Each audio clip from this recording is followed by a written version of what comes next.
Welcome back, everyone, to the Deep Dive.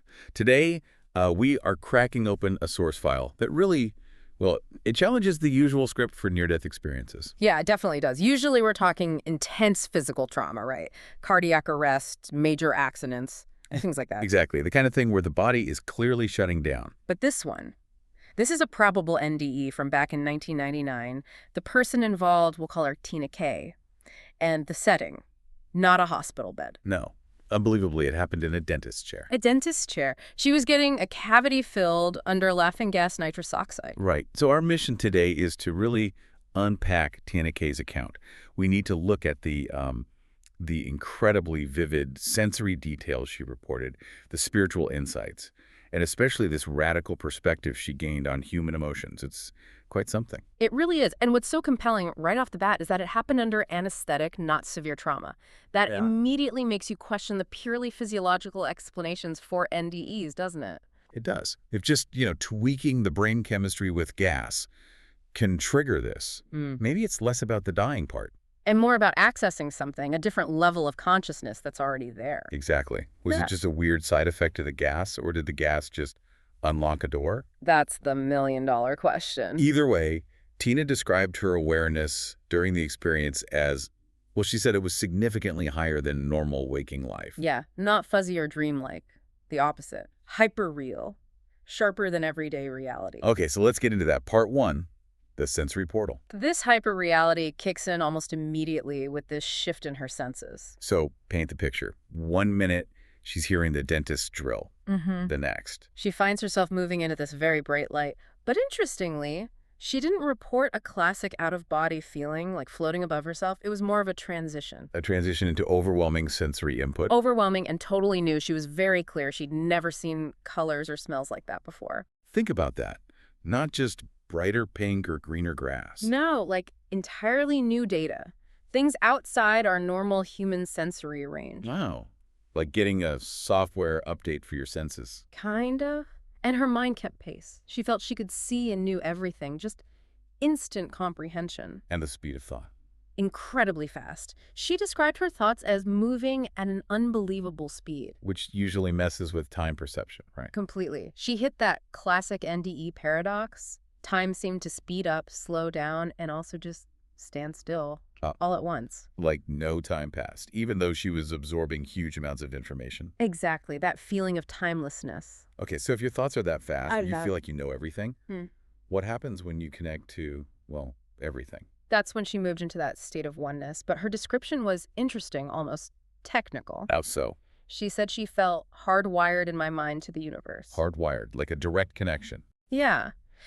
And this created this profound sense of harmony, of being one with everyone. She felt she suddenly understood everything about the universe. That absolute certainty, it sets the stage for the really unique part of her story, doesn't it? It does. Because as she's in this state, she realizes she's not alone. Which brings us to part two, the white shadows and the thrill of hate. Quite the title. It is. She encounters these beings she called white shadows. White shadows. Yeah. That sounds a bit ominous, maybe, especially after feeling total oneness and love. You'd think so, but her reaction wasn't fear. Despite the shadow description, she instantly knew them. Knew them how? As friends and family, no doubt in her mind. And she felt they radiated great love and happiness. Instant recognition, instant connection, despite the shadowy appearance. Exactly. But here's where it gets really counterintuitive, flipping the usual NDE script. How so? Usually the beings are imparting wisdom, right? Right. But here, they were the curious ones. They were asking her questions. Asking her? About what? About what life was like on Earth. Wait, celestial beings asking about Earth, don't they?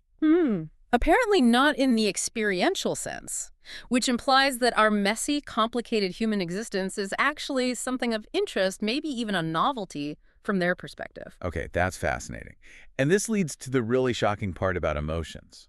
This is probably the most mind-bending takeaway from Tina's account.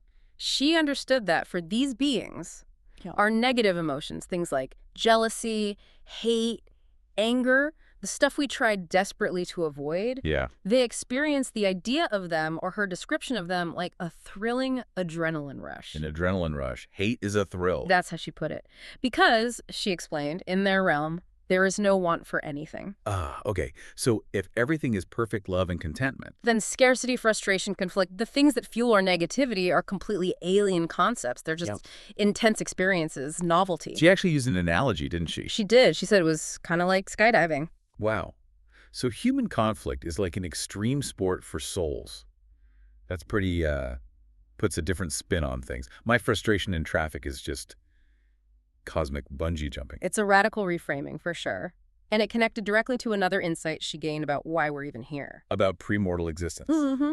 She got the sense that coming here, entering the world to experience life, is just something souls do. It's part of the journey. But more than just experience, there was a sense of purpose, too. Yes, she described it as almost like a contest. A contest. To see who stays more faithful to God's word while navigating this challenging, experience-rich environment. Okay, a contest. But here's the kicker. We forget the rules. Exactly. That's the crucial part she mentioned. All those memories are gone when we are born. Our memory of that purpose of where we came from, it's wiped. So we're in this intense experience, this contest, but we've forgotten why we signed up or what the goal is. Which explains why life can feel so difficult and confusing, right? If the core mission is hidden from us. Then just figuring it out or acting on faith without remembering why becomes the whole point. Mm-hmm. It gives huge significance to just trying to live well, to acts of kindness, to seeking connection. That's a heavy idea. Yeah.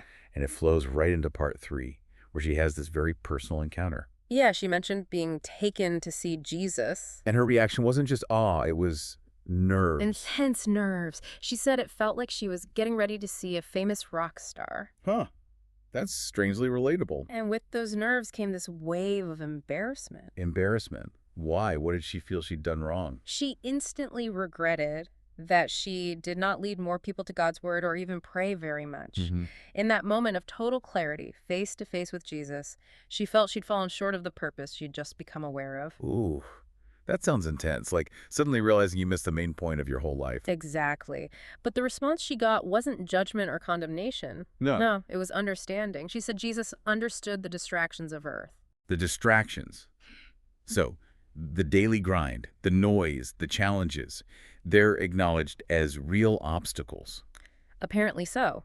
That understanding relieved her embarrassment, she said, though interestingly, she still promised him she would do better. Even with understanding, she still felt the drive to align with that purpose. Mm-hmm. So the purpose is to bring souls to God or to Jesus in her experience. Yes, and that purpose is obscured by the very nature of earthly life. And how did she connect this to love? She put it very simply, leading people to Jesus is love. For her, that became the ultimate expression of love in this difficult, distracting world. Wow. Okay, so we have this complex picture. Earth is an intense experience, maybe a contest where our memory is wiped, distractions are high, but the goal is love and connection back to the divine. That seems to be the synthesis she brought back. Which makes the next part 4, the reluctant return, even more dramatic. Extremely dramatic. Because when those family and friend beings asked her if she was ready to go back, She just said no. flat out, a simple, firm no. And what about her family? Her husband? Her kids? Didn't she want to get back to them? That's where you see how completely detached she was from earthly concerns in that state. When they asked if she'd miss her husband, Yeah. she asked them, why would I miss him as I can see him and my kids at any time? Whoa, so the connection in that realm felt so real, so immediate, that physical separation seemed irrelevant. Completely. She even found the idea of missing them silly because the happiness and love she felt right then was so overwhelming, so complete. Earthly attachments just faded in comparison. It's jarring. It shows how powerful that state must have been. Yeah. So, if she didn't want to leave, how did she end up back? It wasn't her choice. She was essentially evicted. Evicted. How? The source says her family and friend beings yelled for me to go back. They yelled at her from this place of perfect love and happiness. Apparently so. Maybe it was tough love. But yeah, they yelled, insisted she return. She was sent back against her will. And boom, back in the dentist chair. Instantly. And it wasn't a gentle return. She came back to the dentist performing a sternum rub. Ouch, that's a serious pain stimulus they use to wake unresponsive people. Exactly. The dentist told her she wasn't supposed to go to sleep, and they gave her oxygen. And the dental team, how did they react? She noted they both seemed a little shaken. Which suggests they saw something worrying. Maybe her vital signs dropped, or she was genuinely unresponsive for a bit. It seems likely something physically alarming happened that prompted that kind of intervention. Quite a jarring contrast to the experience she was just having. Absolutely. From cosmic oneness and being yelled at by light beings to a sternum rub and concerned dentists, Yeah. that's whiplash. Cognitive whiplash, definitely. So after an experience like that, Hmm. how did it change her? What were the after effects? Well, the biggest one was pretty typical for powerful NDEs. Huh? The fear of death was just gone completely. Oh, I wasn't scared anymore. Not at all. She even said she sometimes gets excited to be able to go there again. In terms of daily life, she reported moderate changes, becoming more focused on expressing love, saying, "I love you" more, being more affectionate with her family. So tangible changes, but perhaps not a complete life overhaul. Seems that way, but then there's the difficulty of sharing it. Right. How do you explain any of that? Exactly. She found it incredibly hard to put into words, noting, "No one really spoke, it was all in the mind." That integrated nonverbal knowing is tough to translate. And how long did it take her to tell anyone close? 15 years. It took 15 years before she told her husband. 15 years. And his reaction, He didn't believe me, thought it was just a vivid dream caused by the laughing gas. which is probably what most people would think, honestly. Probably. But for Tina, despite the difficulty in explaining it, despite the skepticism, her conviction remains absolute. She insists it was definitely real. Okay. So let's try to synthesize this for you, the listener. What are the truly unique, the really mind-bending takeaways from this particular deep dive? I think there are three key things that stand out with Tina K's account. First, the context. Happening under laughing gas, not near-fatal trauma. It just throws a wrench into these standard physiological models. Right. It opens up possibilities beyond just the brain dying. Second, that incredible reframing of negative emotions. The idea that from a state of perfect contentment, things like hate or jealousy could be perceived almost like data, or like an intense thrill, a novelty. Yeah, the skydiving analogy. That's unforgettable. It forces you to think differently about suffering and struggle. And third, that sheer power of the experienced reality, the absolute certainty, the oneness that was so overwhelming, it completely overshadowed her earthly bonds, even her love for her family in that moment. Making her return involuntary, even forced. It wasn't a choice. The other reality was just that much more compelling. It paints a really unique picture of the human condition and its potential connection to something else. It really does. So here's the final thought to leave you with. If we take this source material seriously, if our memories of a potential spiritual purpose are wiped when we come here, and if Earth is, from that other perspective, a place where even difficult emotions are part of an intense, maybe even thrilling experience, does that change how you look at the challenges, the frustrations, the difficulties in your own life? Does it shift the meaning of struggle, maybe from punishment to something more like an intense test, a challenge you somehow That chose? contest you entered, maybe? Yeah, definitely some food for thought there. An interesting contest indeed. We'll leave it there for this deep dive. See you next time. Thank you for listening to Borrowed Time NDE Podcasts. If you enjoyed this episode, don't forget to like, subscribe, and turn on the notification bell so you'll never miss a moment of inspiration. Until next time, wishing you an extraordinary and truly wonderful time on your journey through life.